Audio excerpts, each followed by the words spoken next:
মৰমৰ ছাত্ৰসকল আজি হল 15 তাৰিখ আজি 15 জুন আৰু প্ৰতিজন ছাত্ৰ-ছাত্ৰীয়ে ভাবি আছে যে 16 জুন তাৰিখে তোমালোকৰ কম্পাৰ্টমেণ্টেল পৰীক্ষাৰ ৰিজাল্টটো দিব নেকি ঠিক আছে সো ইয়াৰ আগতে আমি তোমালোকক এটা ভিডিওৰ জৰিয়তে কৈ দিছিলো যে তোমালোকৰ 16 জুন তাৰিখে কম্পাৰ্টমেণ্টেল পৰীক্ষাৰ ৰিজাল্ট দিয়াৰ খুবেই সম্ভাৱনা আছে তোমালোকে 80 বা 99% কনফাৰ্ম বুলি ভাবি লোৱা তাৰ মাজতে তোমালোকক আজি যদি কিবা কৰি তোমালোকৰ 16 জুন তাৰিখে অহাকালি যদি সোমবাৰে তোমালোকৰ কম্পাৰ্টমেণ্টেল পৰীক্ষাৰ ৰিজাল্টটো ঘোষণা কৰে তেনেহলে তোমালোকে কেনেকৈ তোমালোকৰ পৰীক্ষাৰ ৰিজাল্টটো নিজৰ মোবাইলতে অতি সহজতে কেইটামান ওয়েবসাইটৰ জৰিয়তে তোমালোকে চাব পাৰিবা সকলোখিনি কথা তোমালোকৰ ডিটেইলছ সহকাৰে আলোচনা কৰিম তোমালোকে স্টেপ বাই স্টেপ ভিডিওখিনি প্ৰথমৰ পৰা শেষলৈকে চাই যোৱা আৰু যদি চেনেলটো সাবস্ক্ৰাইব কৰা নাই চেনেলটো এতিয়া সাবস্ক্ৰাইব কৰি লোৱা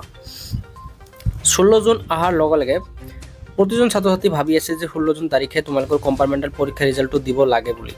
সো যদি তোমালোকৰ কম্পাৰ্টমেণ্ট পৰীক্ষা অহাকালি তোমালোকৰ ঘোষণা কৰে তেন্তে তোমালোকে পাঁচটা বেস্ট ওয়েবসাইটত তোমালোকে ৰিজাল্টটো চেক কৰিব পাৰিবা যেহেতু এতিয়ালৈকে তোমালোকৰ ৰিজাল্টৰ অফিচিয়েল ডেট আহি পোৱা নাই তোমালোকৰ এক্সপেক্টেড ধৰিব পৰা 16 বা 17 অহাকালি সোমবাৰ বা মঙ্গলবাৰে তোমালোকৰ ৰিজাল্টটো ঘোষণা হ'ব পাৰে ঠিক আছে সো তাৰ কাৰণে তোমালোকে এইকেইটা ওয়েবসাইট তোমালোকে চাই লবা তোমালোকৰ ৰিজাল্টটো অতি সহজতে তোমালোকে ৰিজাল্টটো চাব পাৰিবা প্ৰথমতে তোমালোকে চাবা resultsasam.nic.in তাৰ পিছত তোমালোকৰ sebaonline.org 3 নম্বৰত হল তোমালোকৰ ASSEB Assam State Education Board.in তাৰ পিছৰটো হল তোমালোকৰ results.sebaonline.org এই কেইটা ওয়েবসাইট তোমালোকে ভালদৰে মনত ৰাখা আৰু এই ওয়েবসাইট কেইটা তোমালোকে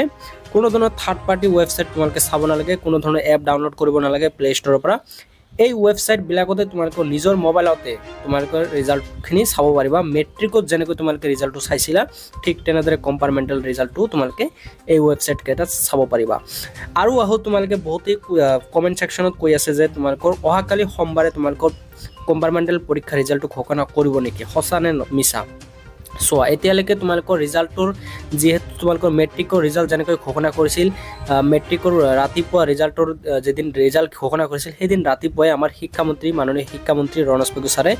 ৰাতিপুৱাই তোমালোকৰ টুইট কৰি জনাই দিছিল ঠিক তেনেদৰে তোমালোকৰ কম্পাৰ্টমেণ্টেল পৰীক্ষাৰ যদি অহাকালি ঘোষণা কৰে তেনেহলে ৰাতিপুৱাই আমাৰ শিক্ষামন্ত্ৰী ডক্টৰ ৰণোজ পেগু ছাৰে নিজৰ ফেসবুক একাউন্ট হক বা টুইটাৰ একাউন্টতে তেওঁ টুইট কৰিব ফটো পোস্ট কৰিব তেওঁ নোটিস জাৰি কৰিব আৰু তেতিয়াই তোমালোকে 1 ঘণ্টা বা 2 ঘণ্টা আগতে গম পাবা ঠিক আমিও গম পাম যেহেতু কম্পাৰ্টমেণ্টেল পৰীক্ষাৰ ৰিজাল্ট এতিয়ালৈকে জানিব পৰা নাই আমি ভাল কৰি যে অহাকালি কনফাৰ্ম নেকি যদি দিয়ে তেনেহলে গম পোৱা যাব আৰু আমি মেট্ৰিকৰ সময়ত গম পাইছিলো যে তোমালোকৰ এদিন আগতে ৰিজাল্টটো ঘোষণা কৰিব কিন্তু কম্পাৰ্টমেণ্টটো অলপ বেলেগ পৰীক্ষা হয়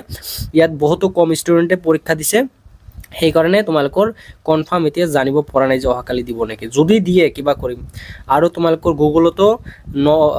16 জুন তাৰিখে তোমালোকৰ পৰীক্ষা ৰিজাল্ট ঘোষণা কৰিব বুলি দেখাই আছে আৰু বহুতো টিচাৰে বহুতো এক্সপাৰ্টে কৈ আছে যে তোমালোকৰ 16 বা 17 জুন তাৰিখে তোমালোকৰ অহাকালি বা মঙ্গলবাৰে তোমালোকৰ ৰিজাল্টটো ঘোষণা কৰিব ঠিক আছে সো হে মৰ্মে তোমালোকে ভাবি লোৱা যে তোমালোকৰ এই 2-3 দিনৰ ভিতৰতে তোমালোকে ৰিজাল্টটো পাই যাবা যদি ঘোষণা কৰে তেনেহলে তোমালোকে এই ওয়েবসাইট কেটা মনত ৰাখি এতিয়া ভাল কৰি তোমালোকে ভিডিওটো চাই লোৱা পোস্ট কৰি হক তোমালোকে ভাল কৰি মনত ৰাখিবা এই ওয়েবসাইট কেটা তোমালোকে নিজৰ ৰিজাল্টটো অতি সহজতে চাবা সো মৰমৰ ছাত্ৰ-ছাত্ৰী সকল এখিনি আছে তোমালোকৰ সৰু এটা ইনফৰমেশন সো তোমালোকে আৰু ইমান ডিপ্ৰেছনত থাকিব নালাগে তোমালোকে বাস অতি সহজে তোমালোকে ৰিজাল্টটো চাবা আৰু ৰিজাল্টটো কেনেকুৱা হল তোমালোকে কমেন্ট সেকশনত জনাবলৈ নাপাহৰিবা আৰু কিমান স্কোৰ কৰিবা কিমান পাৰ্সেন্ট পাবা কেইটা সাবজেক্টত তোমালোকে ভাল হৈছে সকলোখিনি কথা তোমালোকে কমেন্ট সেকশনত জনাবলৈ নাপাহৰিবা আৰু এখিনি আছে তোমালোকৰ সৰু এটা ভিডিও আৰু যদি অহাকালি কিবা বেলেগ নোটিস আহে বৰ্ডৰ তৰফৰ পৰা অফিচিয়েল নোটিস যদি তোমালোকৰ অহাকালি যদি আহে কিবা আমি অতি সহজতে ইটো চেনেলৰ জৰিয়তে তোমালোকক জনাই দিবলৈ চেষ্টা কৰিম সো তোমালোকে চেনেলটো এতিয়া সাবস্ক্ৰাইব কৰি ৰাখি দিয়া কিয়নো তোমালোকৰ আগন্তুক আহিবলগীয়া দিনবোৰত তোমালোকৰ মেট্ৰিকৰ ৰিলেটেড ইম্পৰ্টেন্ট কথাসমূহ ইটো চেনেলৰ জৰিয়তে তোমালোকে জানিব পাৰিবা সো মৰমৰ ছাত্ৰ-ছাত্ৰীসকল এখিনি আছিল তোমালোক সৰু এটা ইনফৰমেশন যদি ভিডিওটো ভাল লাগে চেনেলটো সাবস্ক্ৰাইব কৰিবলৈ নাপাহৰিবা আৰু কমেন্ট সেকশনত জনাবলৈ নাপাহৰিবা সো আজিৰ কাৰণে মানে আছিল ধন্যবাদ কিপ ওয়াচিং